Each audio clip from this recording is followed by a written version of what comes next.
A family out of Texas is finally moving into their North Spokane home, but it's hard to say who's happier, the new owners or their neighbors. I am so pleased. It looks like a perfect family home now.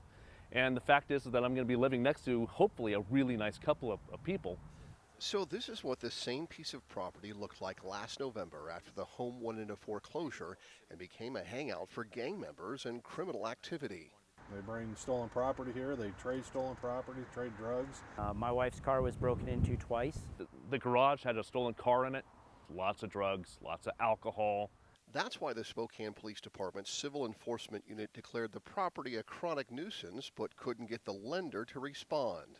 With no responsible party, the city has the ability, and I would say the responsibility, to abate those nuisance properties. The only way to do that was to sell this property.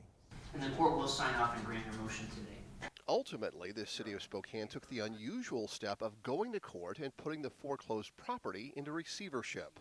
The thing that we try to do is get it turned around as quickly as possible, make sure there's no hazards lying around, and then we list it usually as is, and there's a market and there's a lot of competitive bidding.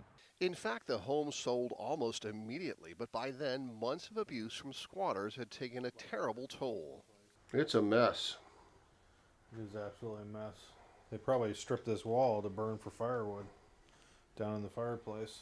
It took a half year of hard work, but this is that same fireplace today. As I recall, there was a big gaping hole right here where the squatters tore off the plaster and then used the wood behind it to warm up the house. As Vadim Smelik's construction company brought new life to this former zombie home, the renovations drew high fives from the community. When the neighbors would come over and congratulate us and tell us how good it felt to finally have, the squatters and all the crime out. So what was once a magnet for criminal activity is now Elisa's new home. I'm incredibly excited about bringing new life to the community, and the work that was done on this house was so professional, and the neighbors around here are so attentive and so kind. I'm really not worried at all about it being a former zombie house. I'm just excited to move in. So now the city will save money on police, fire, and code enforcement responses here, and the property will start generating taxes again. If the city makes a little tax revenue off of it, great. But overall, it's the families in the neighborhood that are really who win here, and so it's just great to see.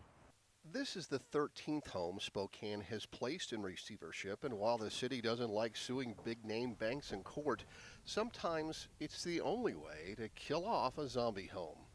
So that you can actually have people come in who want to live here, who want to invest in this property and to invest in the neighborhood. That's really amazing, and that's really great, and that's good for all of us around here.